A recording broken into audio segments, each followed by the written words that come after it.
वाह मास्टर जी हो।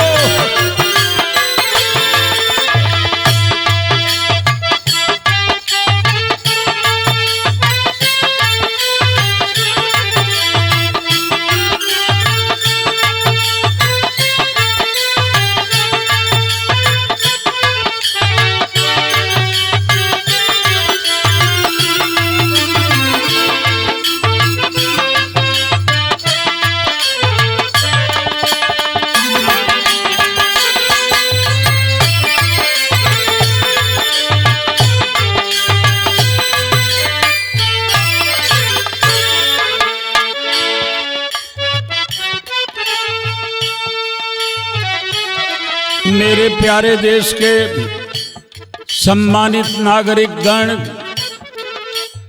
मैं आपका प्रणाम करते हुए आपसे कुछ कहना चाह रहा हूं। वैसे तो लगभग 9.5 वर्षों से लगातार देश जल रहा है, लेकिन 2023 से तो मानो इस देश में भयंकर आग सी लग गई है। हत्या, बलात्कार, लूट, जब भी कोई घटना होती है हमारे सम्मानित बिरहा के कलाकार आपको अपने गीतों के माध्यम से बताने का काम करते हैं। मैं गाना तो एक गा रहा हूं,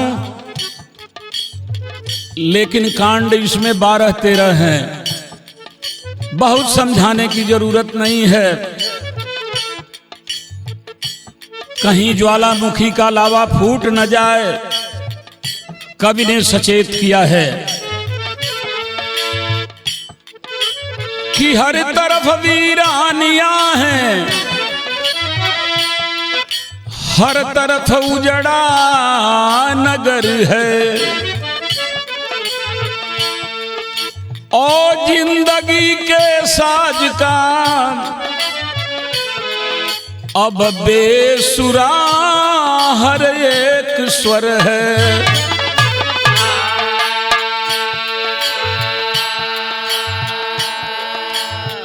बेरुखी नफरत, दगाबाजी, कलह, दहशत के साए, कि बेरुखी नफरत, कलह, दगाबाजी, दहशत के साए, शाम काली, भोर काली और काला दोपहर है।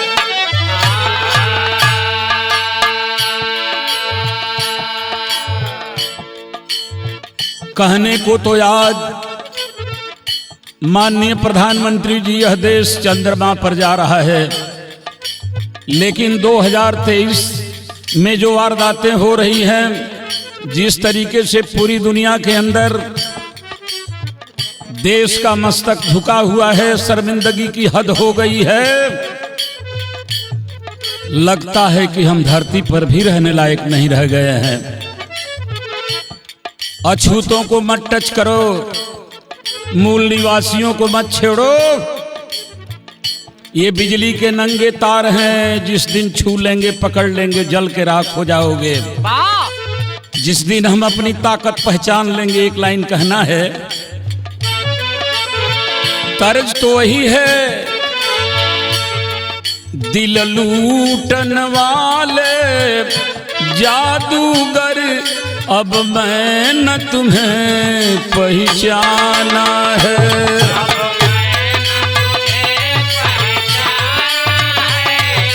अब मैं न तुम्हें पहचाना है।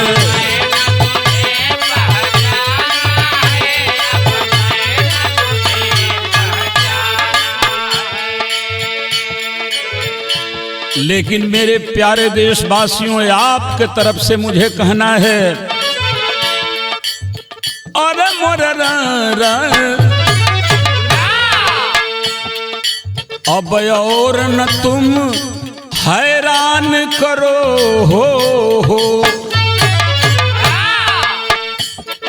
अब और न तुम हैरान करो, सदियों से तो हैरान है हम,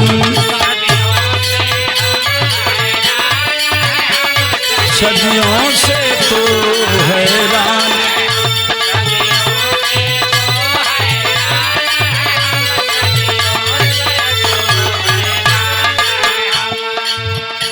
शोले हैं हमारी आँखों में,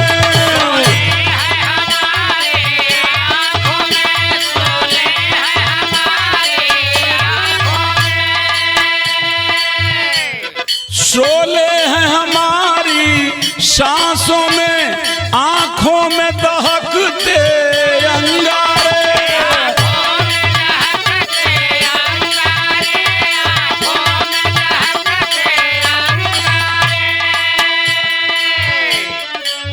फिर भी हम खामोश अभी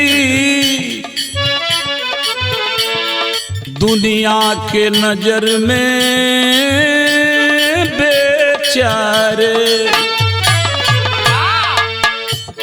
चाहें तो मिटा दें दुनिया दुनिया को, चाहें तो मिटा दें दुनिया को, वह फौलादी चट्टान है हम।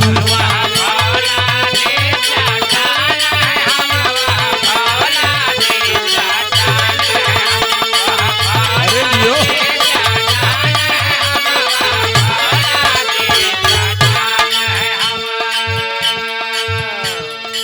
जरा आप कहानी सुनेंगे मेरे दोस्तों, जरा हर कलाकारों से। अरे वाह,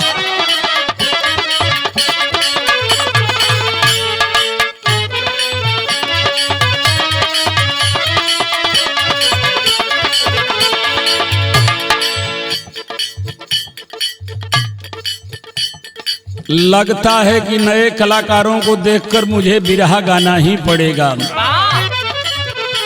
बिरहा को अगर जिंदा रखना है तो फिर करताल उठाना पड़ेगा। ध्यान रहे, आज वतन में नहीं नाप तौल है,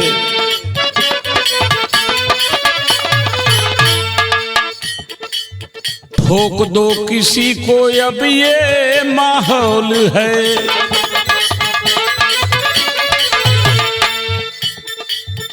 अतीक के हत्या से होता परिलक्षित,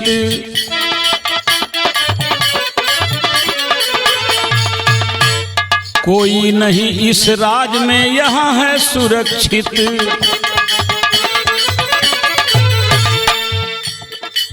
अब तो हद हो गई, चली है गोली जज के सामने राजधानी में। लखनऊ का वह हाई कोर्ट, जज का चैम्बर, तड़ातड़ गोली। क्या तो रामराज है, एकदम सुशासन है। गुंडे प्रदेश को छोड़कर भाग गए हैं। राजधानी में जो पूरे देश में नहीं हुआ था, लखनऊ में हुआ। चली है गोली जज के सामने राजधानी में। अरे ज्योति मौर्य काम कर गई जवानी में, ज्योति मौर्य काम कर गई जवानी में। कोई नई बात तो नहीं हुई, पढ़ी लिखी लड़की भारतीय संस्कृति के अनुसार उसने गलत कर दिया। काश यह बड़े लोगों की लड़की होती तो इस तरीके से प्रचार नहीं हुआ होता। बैकवर्ड कास्ट की लड़की थी, लोगों ने कहा होशियार हो जाओ, अगर लड़कियां डीएम हो जाएंगी, एसपी हो जाएंगी तो अपने पतियों को छोड़ देंगी। दोस्तों, हर लड़की ज्योति मौर्य नहीं हो सकती, लेकिन हम कितने नादान हैं, एक भी बड़े लोगों ने इलाहाबाद, दिल्ली, बंबई से अपने बच्चियों को नहीं बुलाया, लेकिन हमें कहा कि लड़कियों को बुला लो वरना अपने पतियों को छोड़कर भाग जाएगी। जो पति अपनी पत्नियों को भेजे थे कोचिंग में बुला लिए, बताइए कितना हमारा नुकसान हुआ। मेरे दोस्तों, हर औरतें ज्योति मौर्य नहीं हो सकती, इसलिए हाथ जोड़ के विनती है कि इस दुष्प्रचार पर मत जाइए। जिन लोगों ने प्रचार किया वो नारी की ममता, नारी का त्याग और नारी के बलिदान को ठीक से नहीं समझते हैं। ध्यान रहे, अपने बेटियों को पढ़ाइए, पत्नियों को पढ़ाइए। ध्यान रहे, ज्योति मौर्य काम कर गई जवानी में। जरा एक घटना सुने। कर्पूर गौरम करुणावतारम संसार सारम भुजगेंद्रहारम सदा वसंतम हृदयारविंदे भवम भवानी सहितम नमामि। ई के पढ़ेला राम बच्चन? पंडित जी लोग। शांताकारं भुजगशयनं पद्मनाभं सुरेशं विश्वाधारं गगन सदृशं मेघवर्णं शुभंगं लक्ष्मीकान्तं कमलनयनं योगवृद्ध्यानगम्यं वन्दे विष्णु भवभयहरं सर्वलोकैकनाथं। के पढ़ेला? तो तनी बाबा जी लोगन को रहन सुना। शंकर मिश्रा भी, शंकर मिश्रा भी प्रसन्न आज में, पेशाब महिला पर किया हवाई जहाज में।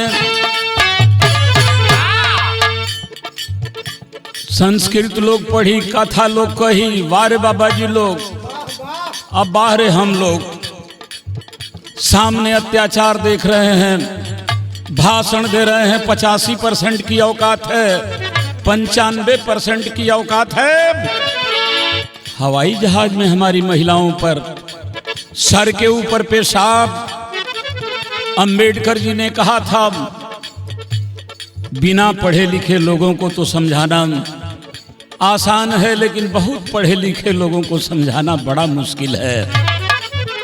कहा था कि ऐ मेरे कानून से, संविधान से बनने वाले IAS और IPS,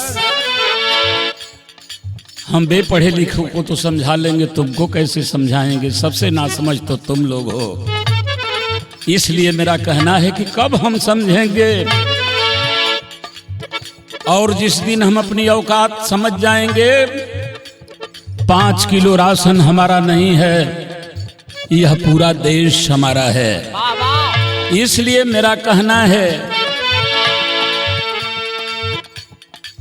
कि शंकर मिश्रा है आनंद आज में,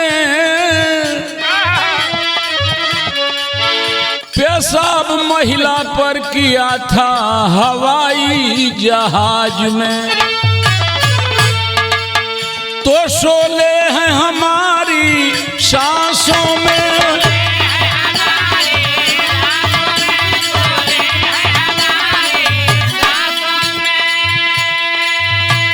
आंखों में दहकते अंगारे,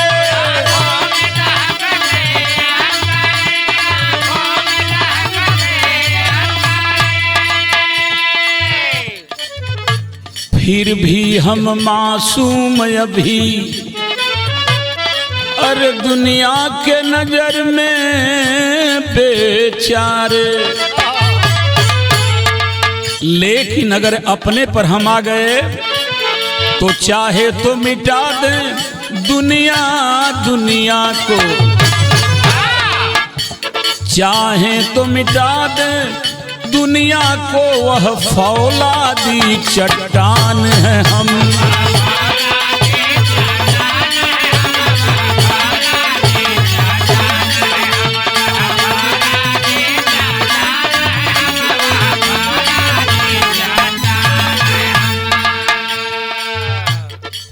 शंकर मिश्रा हवाई जहाज में हमारी महिला के ऊपर पेशाब किया, हम देखते रह गए। बड़ा सुशासन है, ले लो 15 लाख रुपए खाते में, दे दो अपने लड़के को हर साल 2 करोड़ नौकरी, वोट दे दो। चप्पल पहनने वाले हवाई जहाज पर चढ़ो, किसानों अपनी आय दोगुनी करो। यही तो हो रहा है। एक लाइन मेरा कहना है, जरा तर्ज बदलो मास्टर। कौन है? वाह वाह, बारे हारमोनियम मास्टर, बारे ढोलक मास्टर, जियो भाई। तरज तो है भाई जोगी। अरे तोहर नाम लेके, तोहर नाम लेके छोड़ा है जमाना, छोड़ा है जमाना।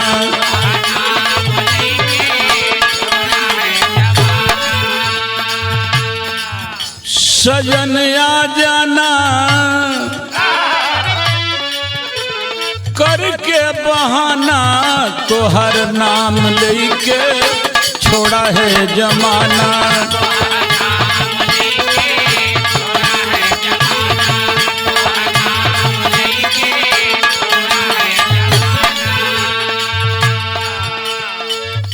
अरे इस देश के वासियों,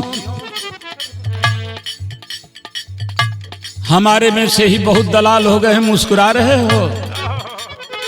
अरे जरा काशीनाथ को सुनो जी। स्वाभिमान खातिर, अपने स्वाभिमान खातिर कब तू लड़ोगे?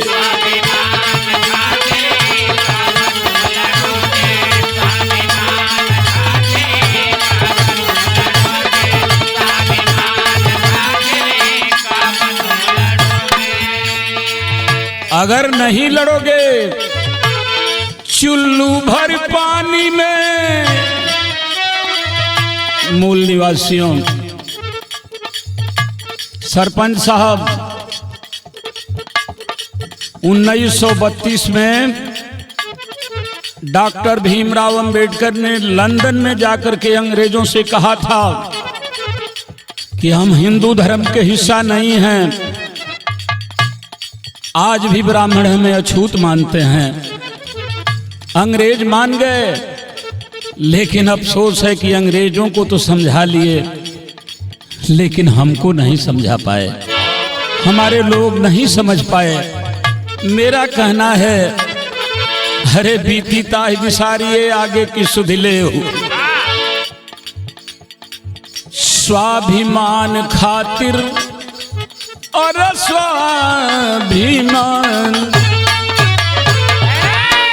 स्वाभिमान खातिर कब तू लड़ोगे?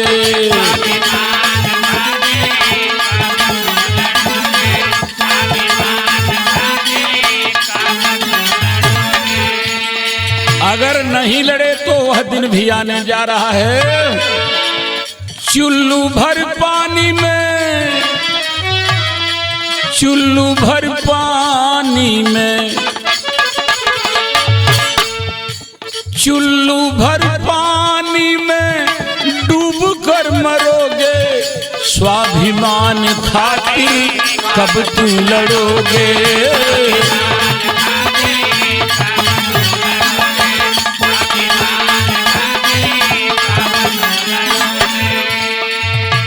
जरा मेरे दोस्तों, मेरे साथियों, प्यारे भारतवासियों, एक तो पंडित जी की कथा मैंने सुनाया, जरा आप दूसरे पंडित जी का सुनिए। वह मध्य प्रदेश जहां आदिवासी 21% हैं और जहां 21% आबादी हो, मामूली तादाद नहीं होती 21%। मध्य प्रदेश जहां आदिवासी 21%, जरा सुने। 21% MP में आदिवासी।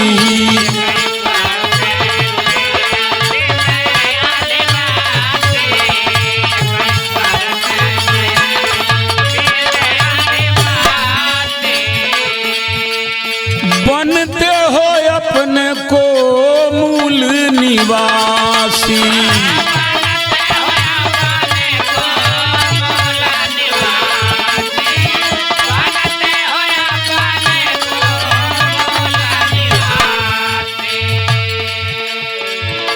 कायर बन कब तक हे आदिवासी पिछड़े,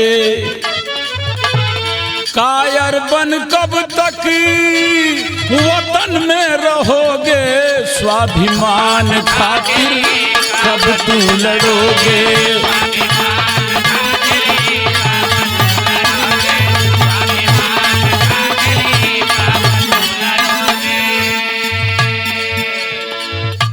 कौन सा दिन खोज रहे हो? अभी तो सर पर पेशाब हुई हवाई जहाज में, जरा दूसरा 21% आबादी। तू ही तू हो MP में, तू ही तू हो उत्तर प्रदेश में, तू ही तू हो बिहार में, तू ही तू हो राजस्थान में, तू ही तू हो इस मुल्क में। हो क्या रहा है? तर्ज जरा बदल दो मास्टर।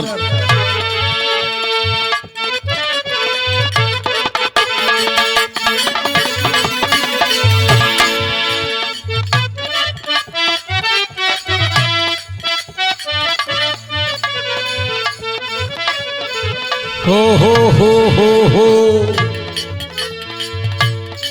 तरज तो वह भाई सरपंच साहब। अरे जनवा मारे ला नयनवा,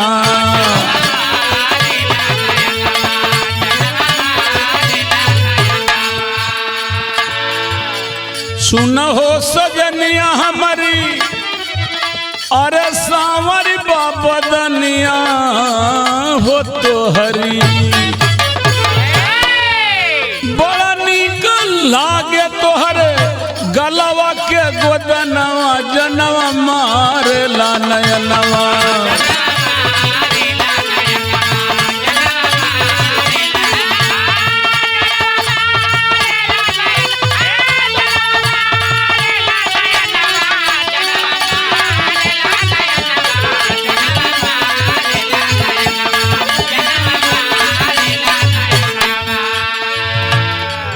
तनी है तीसरी कहानी सुना। अत्याचार का हद हो रहा है। जो सोया है उसे तो आप जगा सकते हो, जो सोने का नाटक किया हो उसको कैसे जगा सकते हो? ऐ सोने का नाटक करने वाले दलाल किस्म के 85% के लोगों, क्या जवाब दोगे अपनी औलादों को? आने वाली पीढ़ी को हुआ क्या? देश में खबरिया फैली और भैली बाई जतिया हो मैली। शुक्ला प्रवेश MP राज्य का कहानिया, कैसे बाची तोहरे पनिया।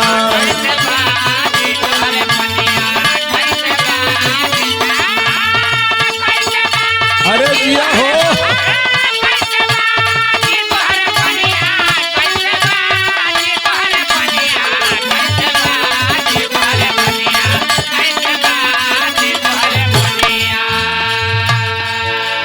और सुनो, सरकार में बैठे हुए लोगों, जिसका वोट अधिक होता है वही राज करता है। दुर्भाग्य हमारा है कि वोट हमारा अधिक है और राज तुम कर रहे हो। क्या अपनी प्रजा के साथ यही किया जाता है? हाय रे बीजेपी हाय तोहरी सरकार बा।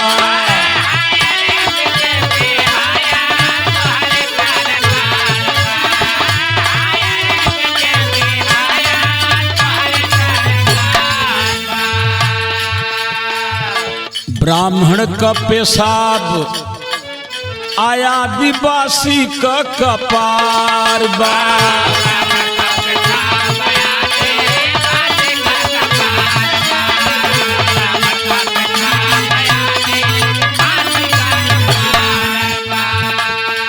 आप पढ़े होंगे, टीवी में देखे होंगे मध्य प्रदेश की कहानी। एक पंडित ने आदिवासी के सर पर 3 आदिवासियों को बैठा करके नंगा होकर के उनके सर के ऊपर पेशाब किया। दोस्तों, अब पानी भी सर से ऊपर चला जा रहा है। नाक से ऊपर होता है तो खतरा का निशान हो जाता है। अब हमारे सर से पानी ऊपर जा रहा है, नाक से ऊपर चला गया। हया भी हैरान,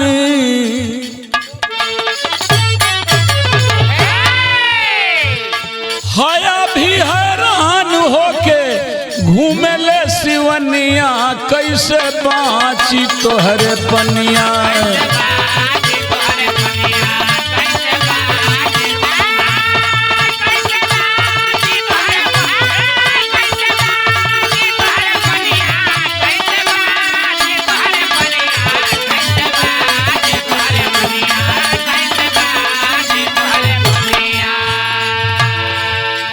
मेरे दोस्तों,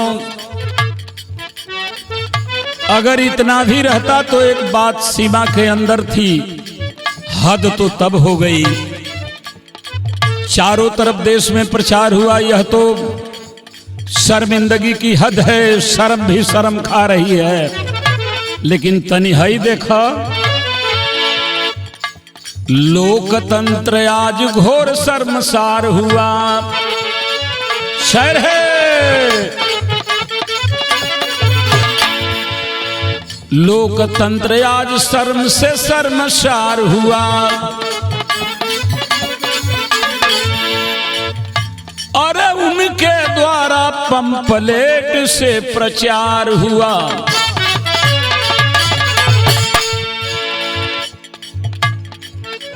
हमारी इज्जत आबरू का नीलाम,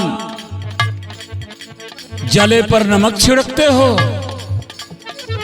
ब्राह्मणों के संगठन के द्वारा यह पंपलेट छाप करके, वो पंपलेट हमारे भी मोबाइल में है, आपके भी मोबाइल में है, अखबार में भी है। ब्राह्मणों के संगठनों ने कहा पंडित ने कोई गलती नहीं किया, ये आदिवासी पेशाब खाने हैं। 14 अप्रैल 2023 अम्बेडकर जयंती, नागपुर का मैदान, मराठी आदिवासियों का बड़ा सैलाब, बड़ा जुलूस और सवेरे भारतीय जनता पार्टी की मीटिंग। 15 अप्रैल को जब आदिवासियों की, मराठियों की मीटिंग खत्म हो गई, पिछड़े दलितों की, सवेरे बीजेपी की मीटिंग होगी। गंगा जल से और गोमूत्र से उस मैदान को धोया गया। मने गाय का मूत्र आदमी से इन लोगों के लिए अच्छा है, हमसे अच्छा इन लोगों के लिए गाय का मूत बा। ओहू के अंगमा बताओ थनी। ध्यान रहे, लोकतंत्र आज घोर शर्मसार हुआ। इनके द्वारा पंपलेट से प्रचार हुआ। एक संगठन ने कहा है, ब्राह्मण महासभा ने, 51,000 हम इनाम इनको देते हैं, करो मदद इनकी, पैगाम सबको देते हैं। एक हिंदू संगठन ने कहा कि ब्राह्मणों, जो पंडित पेशाब कर दिया 51,000 रुपया यह संगठन उसको इनाम देता है। बहादुर, ये पेशाब करने ही लायक हिंदुस्तान के पिछड़े दलित और आदिवासी हैं, ठीक किया, 51,000 रुपया लो। और ब्राह्मणों से कहा कि जो भी सुने इनकी 51,000 की मदद करे, यह 51 करोड़ इनाम देने के लायक है। हम बैठ करके कहानी सुन के मुस्किया रहे हैं। अरे दोस्तों, सरपंच साहब अपनी मौज पर फकीर बने रहना शर्त पर सुल्तान बने रहने से 1000 गुना बेहतर है। इसलिए हमें अपने लोगों से कहना है कि ये नहीं होत बा अतू का मुस्कियाला लेके मुस्की चवनिया कैसे बाची तोहरे पनिया।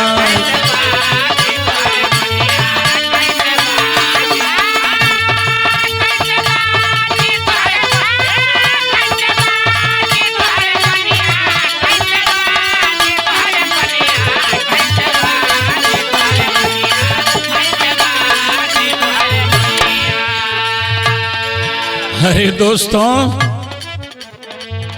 अरे समैया आवे वाली उहे बाप,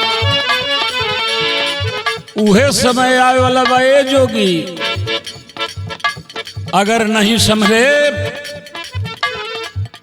5 किलो राशन पर भूले हो। अगर चूहा भी जानता कि बंद पिंजरे में मुफ्त की रोटी खाने से मौत हो जाएगी तो वह भी पिंजरे में रोटी खाने नहीं जाता। मुफ्त की रोटी बड़ी खतरनाक होती है। जो कौम मुफ्त में भोजन पा जाती है वो कभी क्रांति नहीं कर सकती। जो कौम क्रांति नहीं कर सकती अपना शासक नहीं बना सकती, और जो कौम अपना शासक नहीं बना सकती अपनी बेटी बहन की आबरू भी नहीं बचा सकती। मेरे प्यारे भारतवासियों, वोट और बेटी बेचा नहीं जाता, ये किसी ईमानदार, वफादार, शानदार लोगों को दिया जाता है। हम कहीं वोट दे देंगे, क्या कीमत रह जाएगी बाबा साहब डॉक्टर भीमराव अंबेडकर के संविधान की। आज ना समझ बजत है समय आवे वाली बा कि समय आवे वाली वो है बा। बाटे संविधान खतरे में हमारे भैया, समय आवे वाली उहे बा। संविधान खतरे में हमारे भैया, समय उहे। बाटे संविधान खतरे में हमारे भैया।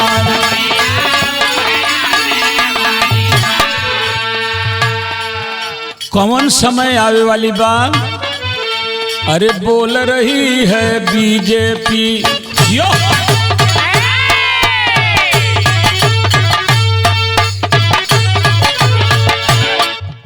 अब बोल रही है बीजेपी, हम हिंदू राष्ट्र बनाएंगे, लोकतंत्र को मिटा के अपना नया विधान सजाएंगे। अरे मनुस्मृति लागू करके अपने को पुजवाएंगे। अरे गले में हाड़ी कमर में झाड़ू, अब गले में हाड़ी कमर में झाड़ू, फिर हमको बधवाएंगे।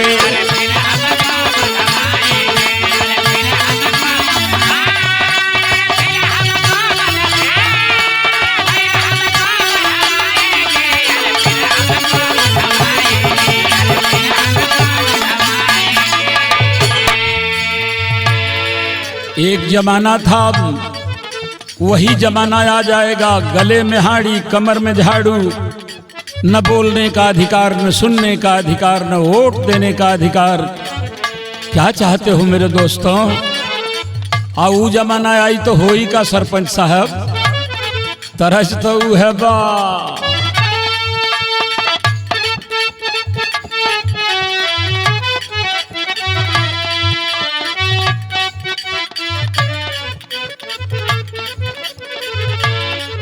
अरे बुनवा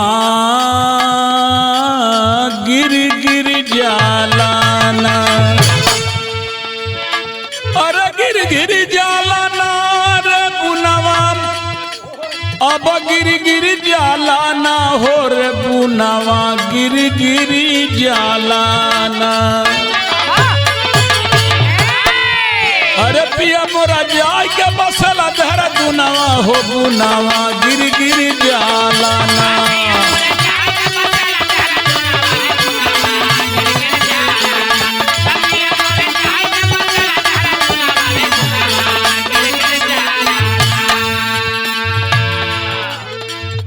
ए भैया अरे कैसे बाँची ना होई मनवा,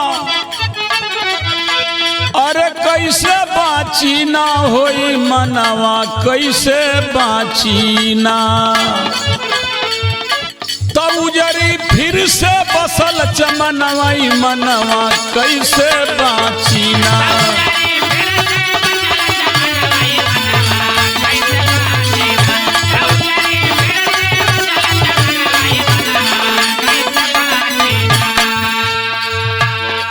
ऐ राजभर लोग, ऐ कुशवाहा लोग, यादव जी लोग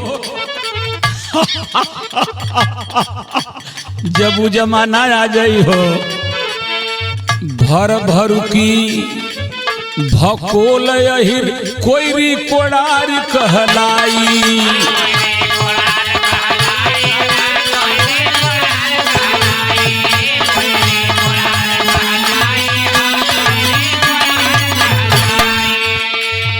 अरे कोई सियार कोई बिलार कही कही के बोलावल जाई मनवा, कैसे बाँची ना। कि जब ना बाँची संविधानवा मनवा, कैसे बाँची ना।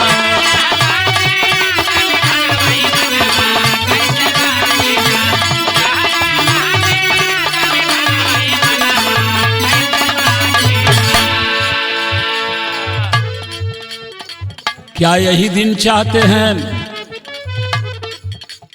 हम भकोल कहे जाएं, आप भरुकी कहे जाएं, कोई कोड़ार कहा जाए, कोई सियार कहा जाए, कोई बिलार कहा जाए, किसी का चेहरा देखने से यात्रा खराब हो जाए, कोई बात नहीं। लेकिन दोस्तों एक कांड आपको सुनाने जा रहे हैं। ये कांड कानपुर का है, मगर महज 5 दिन पहले का। नागराज दर्पण में आया है समाचार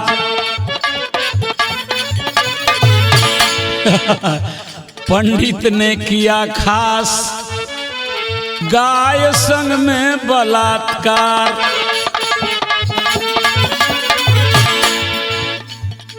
जरा अपना चैनल गूगल खोजिए और कहिए कि कौन पंडित गाय से बलात्कार किया, आपको अभी मिल जाएगा। अगर मोबाइल ना चलाना जानते हो तो मैं बता रहा हूं। अरे नागराज दर्पण में आया है समाचार, पंडित ने किया खास गाय संग में बलात्कार। ब्रजेश मिश्रा कानपुर की कहानी है, शर्म भी देख कर शर्म से पानी पानी है।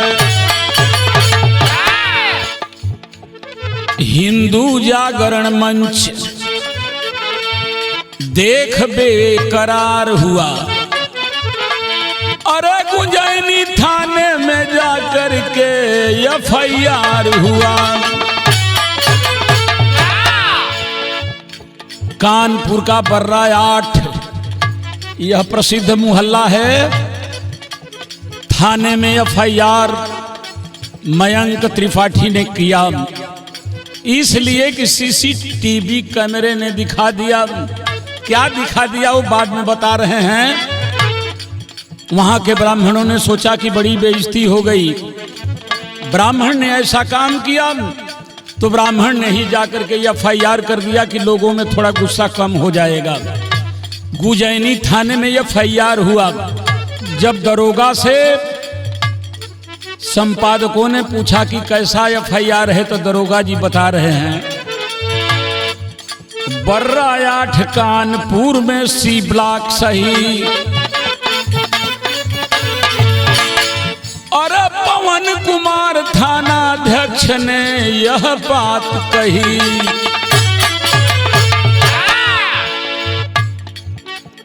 कैसा एफआईआर है, क्या हुआ है, ये कौन है? थानाध्यक्ष ने कहा कि संपादकों देख लो इसकी उम्र क्या है। वाह मास्टर। संपादकों ने कहा इसकी उम्र 62 साल है। कहा थानेदार नौजवान है। अखबार वालों ने पूछा कि क्या किया है, तो दरोगा जी बतौलन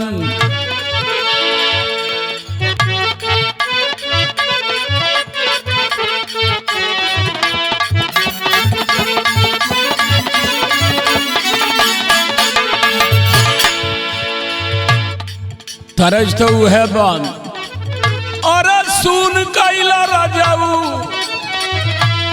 हो, सुन कैला राजाऊ हो, कर जाऊ जोगी जी कचौड़ी गली सुन कैला राजाऊ, मिर्जापुर के कैला गुलजार हो, कचौड़ी गली सुन कैला राजाऊ।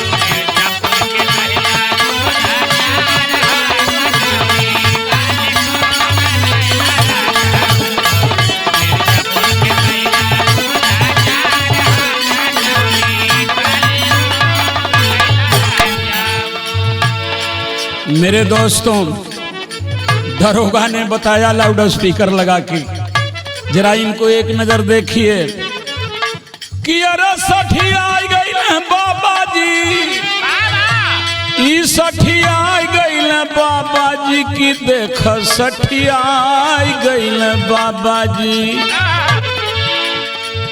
अपनी गाय माता संग धराई गई, अपनी गाय माता संग धराई गईल, देख 60 आई गईल बाबा जी।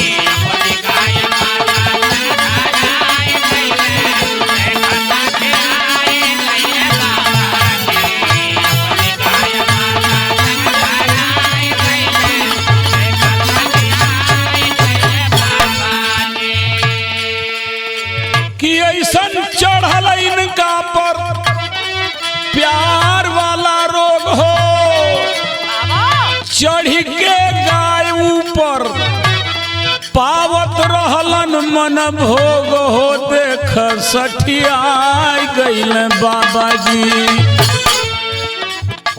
आपन सहूर दिखलाई गईल, आपन सहूर दिखलाई गईल, देख 60 आई गईल बाबा जी।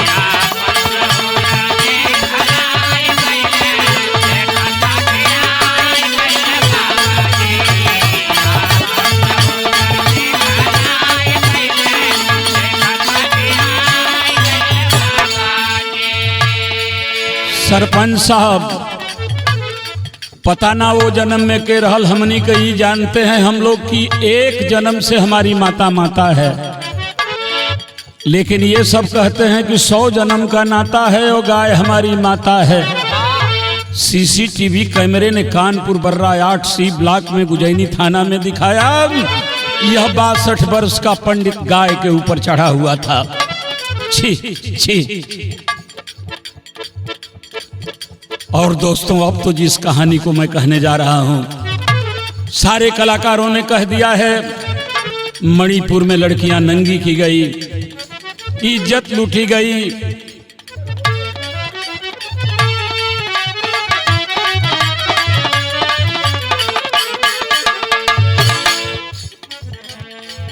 प्रधानमंत्री जी 2.5 महीने से मणिपुर जल रहा है, शायद वह वीडियो नहीं आई होती सामने तो देश के सामने ये नंगी तस्वीर हमारी बेटियों की आई भी नहीं होती। 56 इंच का सीना कहां गया? माननीय प्रधानमंत्री जी, सीने की चौड़ाई जबान की लंबाई से देश नहीं चलता, देश चलता है दिमाग की गहराई और दिल की सफाई से। 2.5 महीने के बाद आपने चुप्पी तोड़ी भी तो आपने लोकतंत्र मंदिर के सामने, संसद के सामने खड़ा होकर के कह दिया कि पाप करने वाले, गुनाह करने वाले कितने हैं, कौन हैं? वो हैं तो हैं, क्या हैं तो हैं, हैं तो हैं, माने वो हैं तो कोई बात नहीं है। हो। मैं सारे मुख्यमंत्रियों से गुजारिश करता हूं कि अपने अपने राज्य में सुरक्षा व्यवस्था ठीक रखें। आपकी ताकत खत्म हो गई। मुख्यमंत्रियों से प्रधानमंत्री अनुरोध कर रहा है, कहां गई वो ताकत? सेना के एक जवान का वीडियो वायरल हुआ, बेटी पढ़ाओ बेटी बचाओ का नारा देते हो। क्या तेरे बेटी बेटी नहीं है, बहन नहीं है? क्या तेरी बेटी को, तेरी बहन को नंगा किया जाए तो क्या ऐसे देखोगे? अरे कैसे देश चल रहा है जिस देश को आजाद कराने में हजारों हजारों शहीद हो गए नौजवान। उस हमारे प्यारे देश में हमारी बेटियों को नंगा किया जा रहा है, निःशस्त्र किया जा रहा है, उनके गुप्तांगों में कैमरा डाला जा रहा है। तो जिस देश को आजाद कराने में हजारों हजारों शहीद हो गए नौजवान, उस हमारे प्यारे देश में हमारी बेटियों को नंगा किया जा रहा है, निःशस्त्र किया जा रहा है, उनके गुप्तांगों में कैमरा डाला जा रहा है। क्यों ऐसी स्थिति आ गई? मेरे दोस्तों, प्रधानमंत्री जी हाथ जोड़ करके आपसे विनती है, हम लोगों ने आपको प्रधानमंत्री बनाया है। घर की इज्जत नारी होती है, यही नारी बेटी है, यही बहन है, यही माँ है, यही पत्नी है।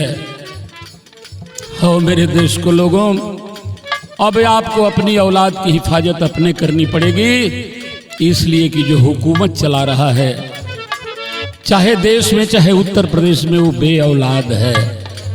आज मणिपुर रो रहा है, एक लड़की नहीं रो रही है, 2 लड़की नहीं रो रही है, लड़कियां भी रो रही हैं, लड़के भी रो रहे हैं। आज मणिपुर कह रहा है, क्या मैं देश का हिस्सा नहीं हूं? क्या मैं पाकिस्तान में हूं? क्या मैं यूरोप में हूं? मेरी दुर्दशा इस देश के लोगों को क्या नहीं दिखाई दे रही है?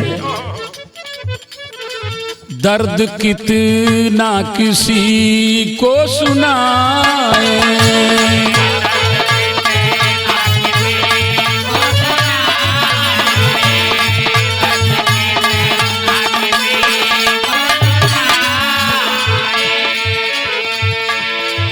जख्म जाकर कहां पर दिखाएं,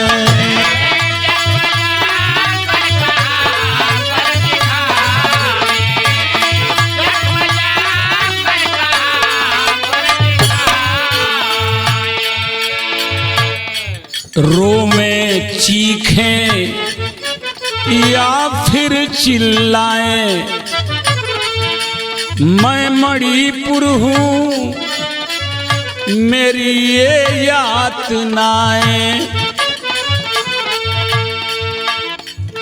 मैं मणिपुर हूँ, मेरी सांसों पर पहरा,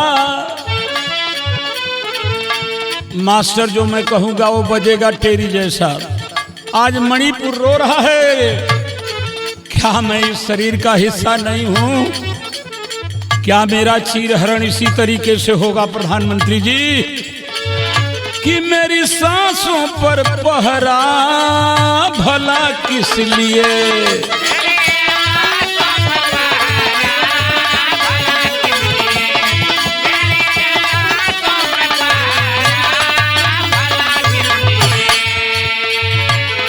रूह पर जख्म गहरा भला किस लिए?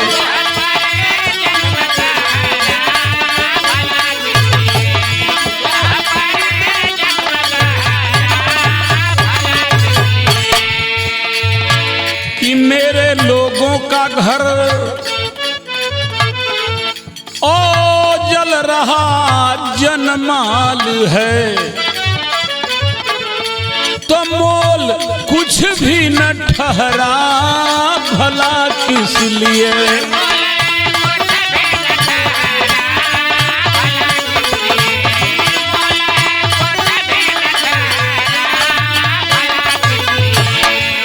सर पटकने गली किसकी जाए सुनो, कि सर पटकने गली किसकी जाए सुनो। मैं मणिपुर मेरी याद नाए सुनो।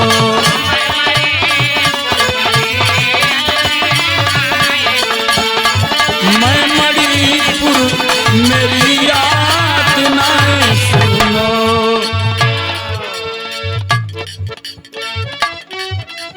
क्या बताएं कौन मेरा हमदर्द है।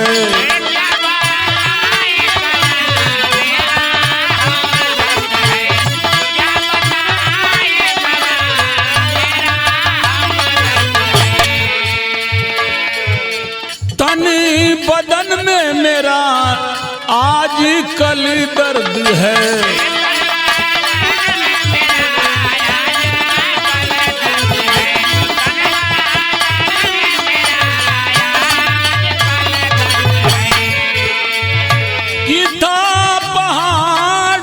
कब्जा मेरा तो रहा,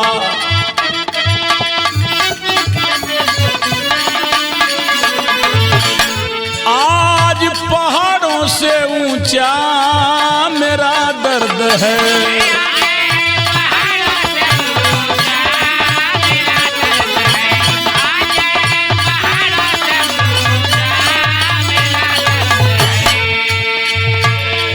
कि आ गई है हजारों अरे बलाएं सुनो। आ गई है हजारों अरे बलाएं सुनो। मैं मणिपुर मेरी याद नाए सुनो। मैं मणिपुर मेरी याद नाए सुनो।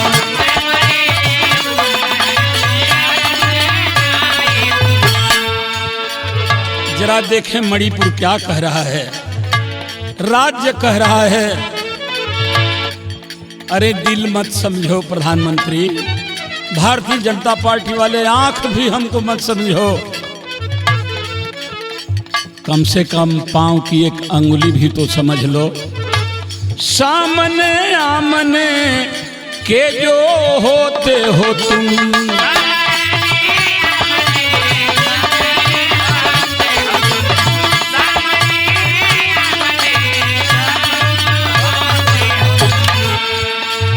तेरे आँख के सामने हमारे राज्य में बहन बेटियां लूटी जा रही हैं, नंगी करके घुमाई जा रही हैं। अगर कोई बोलता है सीने में गोलियां चलाई जा रही हैं। अगर सुप्रीम कोर्ट तैयार नहीं होता तो शायद देश जान भी नहीं पाता। इन बेटी बहनों को नंगी होते हुए शर्म का बोझ किस तरह ढोते हो तुम।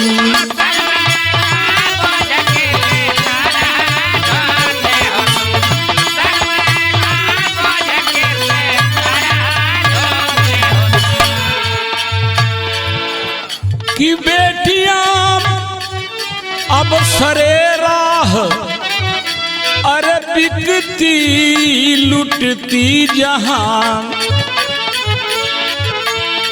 हाकिमों किस तरह घर में सोते हो तुम।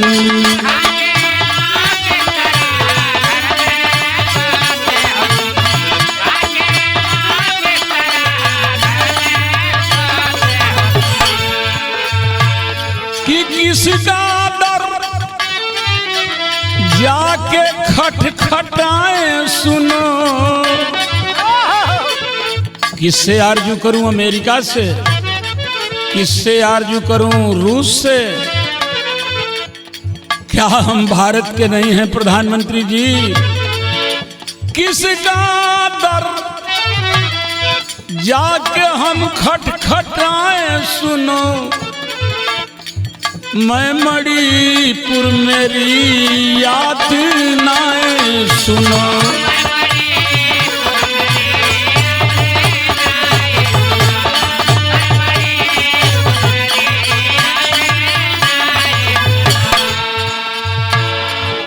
नफरतों की कई आधियां ओढ़कर मैं पड़ा हूं यहाँ, सिसकियां ओढ़कर। अरे ऐसे दिल्ली में हिटलर सा बैठा है वो, कब से बैठा है वो खामोशियां ओढ़कर।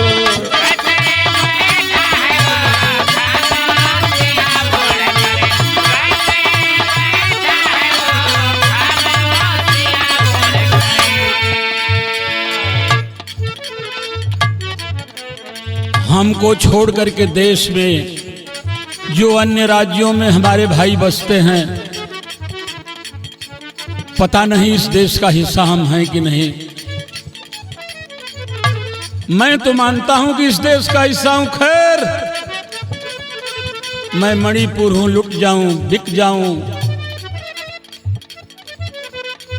हमारी दुआ है कि और देश के लोग बचे रहें, और प्रदेश के लोग बचे रहें, और बेटियां बची रहें।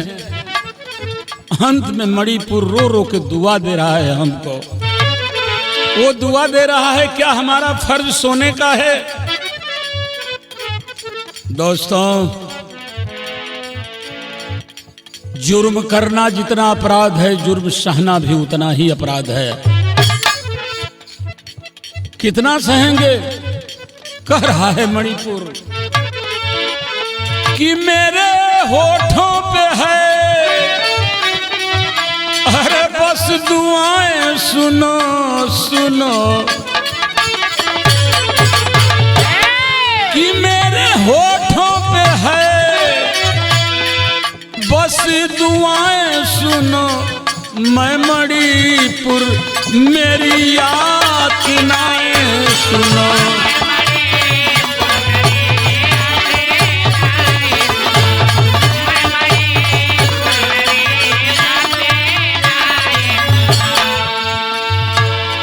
तो कुसुम पराग जद्दू देव गुरु भोला पूज्य हमारे, पालाय बही जिंदा बाणे, लेकिन खड़े किनारे। तो समैया उहे आवे वाली बात, और समैया रे समैया, समैया उहे आवे वाली बात। MLC काशीनाथ है बिरहा के गवैया, समैया उहे आवे वाली